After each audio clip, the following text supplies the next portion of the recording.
ما توقعت والله. ألف مبروك، ألف مبروك. روح النهاية، روح. مشاهدينا الكرام، مرحبا بكم في فيديو جديد. الفيديو ديال اليوم غادي نشوفوا الاعلام السعودي كيزمط ليا الهوكيين بتصريح مزلزل، وما يمكنش تيق الطريقه كيفاش كيشكروا المغاربه على المباشر.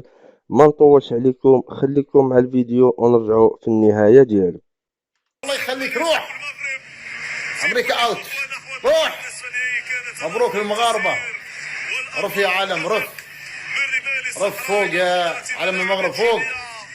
تستاهل يا وهبي، تستاهل يا الجهاز الفني والاداري واللاعبين، الشعب المغربي. مبروك على الفوز، مبروك. والله توقعت، والله توقعت، والله توقعت.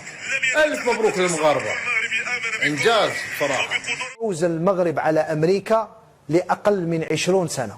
علي بن شيخ كنا نتوقع خساره المغرب امام امريكا، ولكن المنتخب المغربي لأقل من 20 سنة قدم أداء عالمي أمام أمريكا. المغرب عندهم لاعبين عالميين ومدرب عالمي. علي بن شيخ، علاش المنتخب المغربي لأقل من 20 سنة وصل لهذا المستوى العالمي بمقابل ضعف منتخبنا الوطني الجزائري، خصوصا بعد فوز المنتخب المغربي اليوم؟ المروك عندهم دراري شفتهم كشي يلعبوا هكذا طايرين. الجيري ال دوفيان والو زيرو، لان بالخدمه هذه المروك طوب، هما يروحوا الفوق وانت تقعد غير تكذب.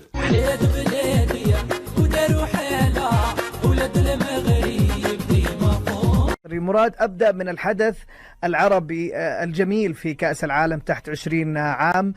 منتخب المغرب أمام المنتخب الأمريكي، الشباب يكملون ما بدأها الفريق الأول.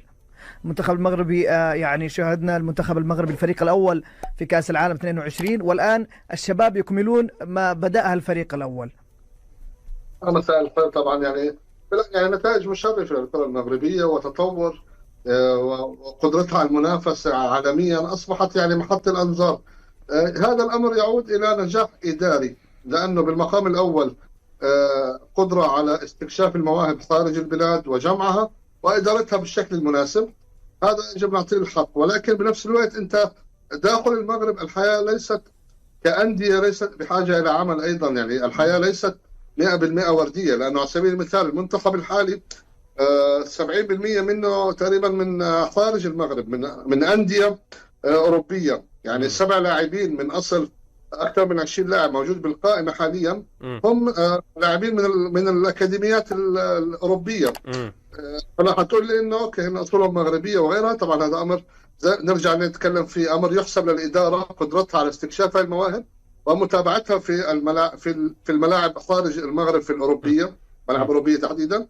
بنفس الوقت أيضا هو استفادة من هذه الأكاديميات في أوروبا، لأنه هذه الأكاديميات عم بتخرج لك مواهب يعني ناضجة بشكل كبير، تمتلك خبرة. على سبيل المثال يعني احنا من عامين تقريبا أو عام كان أيضا في محاولات إنه لاستقطاب يمين يامال على سبيل المثال. صحيح. وهو اللي أنهى العام الماضي كثاني أفضل لاعب في العالم في الكرة الذهبية. يعني كان لاعب جاهز، أنت عم تأخذه من أكاديميات أوروبية. يعني الموازنة بين الشقين، ما بين المواهب المحلية والمواهب الخارجية، ودمجها في منتخبات المغرب، تجارب تستحق الإشادة. في السابق ممكن كان أنجح مثال منتخب الجزائر 2014 عندما جذب هذه المواهب مع المواهب المحلية. نتطلع أنه ب 2026 نتابع أيضا المزيد من هذه التجارب. وفي هذا الأثناء على تأهل المنتخب الوطني المغربي لأقل من 20 سنة لنصف نهائي كأس العالم. ديما مغرب، ديما مغرب.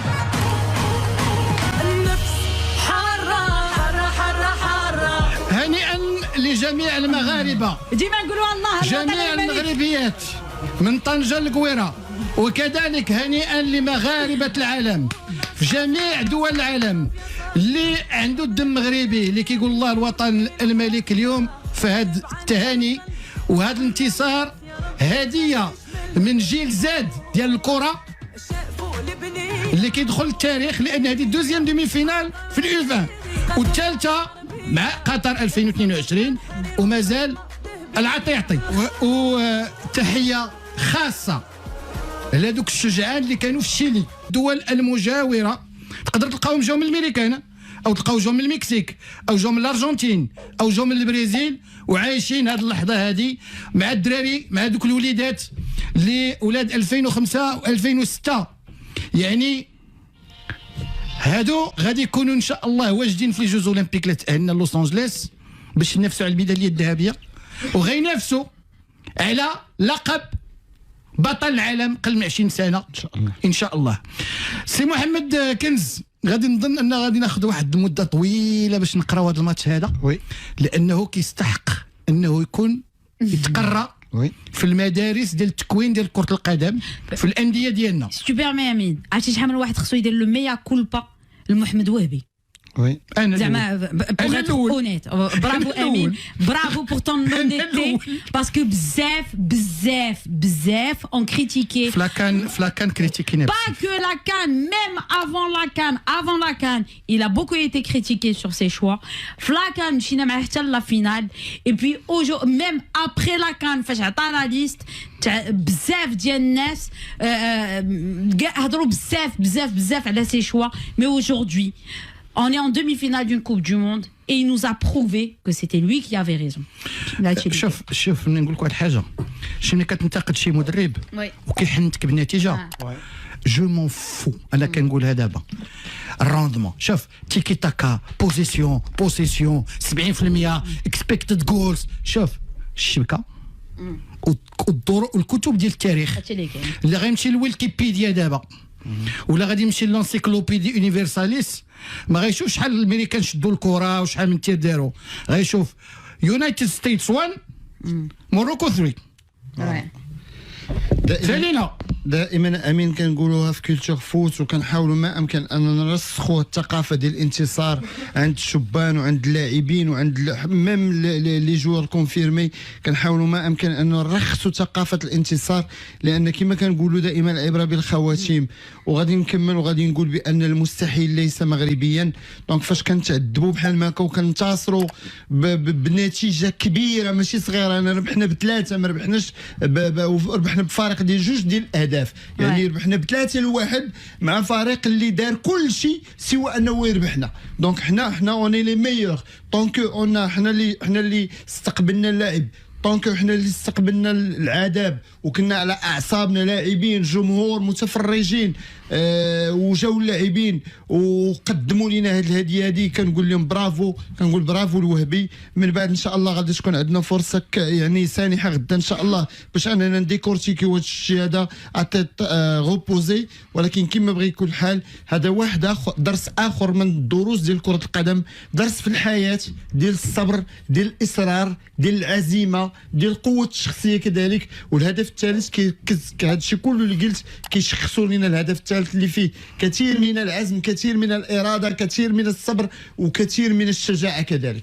الوغ نمشيو تاكتيكمون، كنظن بانه خصنا نقدموا اعتذارنا كما قلتي لمحمد وهبي، لانه لعب على لي كاليتي ديال هذا الجوار وحتى الاختيارات ديالو ديال 11 دو ديبار. اولا وبتكلم على الدعم الجماهيري الكبير من جماهير المغرب لمصر. الناس دولت هم اللي حضروا النهارده مع الجاليه المصريه، مع البعثه اللي طلعت من هنا او الجماهير اللي طلعت من هنا على حسب. هو نفسه النجم محمد صلاح اللي بيقود مصر لكاس العالم في 2026. لكن قبل كده ما كانش فيه المسانده من الجماهير العربيه. لا افكرك بس، لا انت صغير بقى، استنى بس المغرب 86 سعد خيري. ايوه ماشي، وعزيز بودربالة. تشجيع الجماهير المصريه، لا الجماهير المصريه للمغرب في مونديال قطر، لا دي الشعب المغربي شهيد.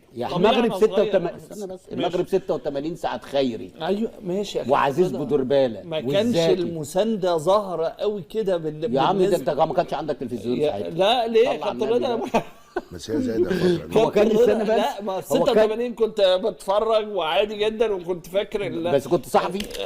لا انا كنت طيب ماشي، يعني لسه صغير. اسمعني، ما كانش لسه الوعي او كوره. بكلمك على ذات السوشيال ميديا والدعم. ايوه، ما ده حاجه. خلي بالك المغرب في 2022 انما انت برضو ايام 86 واحنا بنتفرج على كاس عالم احنا عايزين، احنا كنا مبهورين بفرقه المغرب طبعا، خيري والدولمي وعزيز زكي ده انت اللي كنت صغير بقى، انت مش عارف التشكيل بتاع 86. انا بقول لك اهو بدو زكي والبياز طب البياز ده كان قصه لوحده. طب كان بيلبس رقم كامل؟ 4. برافو عليك. طب ما انت كويس اهو. ده انت اللي عشان بس والتيمومي وعزيز عشان دخلت انت وذاكرت دلوقتي. لسه حالا دلوقتي. وكريمو والحجاوي. لا يا عم كان مصطفى الحجاوي كان تيم يخوف مرعب، وانت واخد بالك. فعشان كده احنا كنا في شغف ان انت مع 86 مصر ما كانتش موجوده. ايوه، وكنا بنشجع بس الفرقه ديت اللي كسبناها هنا في 86 معلش دي في البطوله الافريقيه. جول طاهر ابو زيد. تعال احنا بنساند اي حد، احنا ما عندناش خلاف مع، احنا دايما كبار. فعشان كده بتحب الناس اللي لانك انت كبير، انت مصر كبيره، فعشان كده بتحب المنتخبات دي. ما عندناش اي غضاضه لاي منتخب، ده بالعكس. انا بقول لك 86 والله العظيم مصر هي اللي كانت بتلعب. كنا بنستنى ماتشات المغرب دي عشان نتفرج من ناحيه على متعه الكوره، ومن ناحيه تانية ان دي دوله عربيه.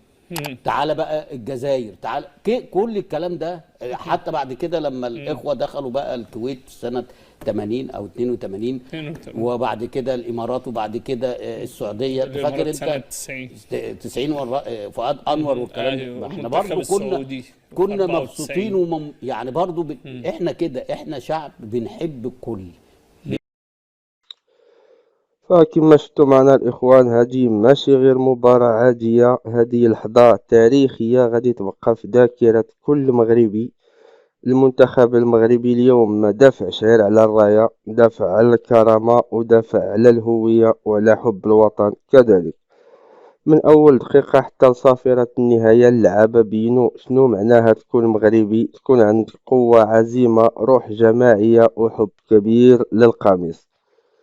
اللي داروه ضد أمريكا فراه ماشي صدفة، راه ثمرة تعب سنين ديال العمل والاحترافية. والجميل في القصة أن الإشادة ما جاتش غير من عند المغاربة فقط، بل حتى من الإخوان في السعودية والإمارات والبلدان العربية كاملين. قالوها بصوت واحد: المغرب منتخب عظيم كيرفع الراس وكيشرف العرب. اليوم كل عربي فخور، وكل مغربي رافع راسه، وكل إعلامي كيصفق للأسود. هذه هي صورة المغرب اللي كنحبو نشوفوها، بلد النجاح، بلد الرجال، بلد العز والفخر. فهاد اللحظات اللي كتجمع العرب على كلمة واحدة كنحسو بمعنى الانتماء، وبأن الرياضة فعلا كتقرب الشعوب. تحية كبيرة من القلب للإخوان في السعودية والإمارات على كلماتهم الجميلة اللي خرجت من القلب ووصلت كذلك للقلب. ما تنساش تكتب لي في كومونتير شنو حسيتي منين سمعتي الإعلام الخليجي كيهضر على المغرب بهذه الطريقة، واش حتى انت كتوافقهم الرأي أن المنتخب المغربي فعلا منتخب عظيم وكيرفع الراس.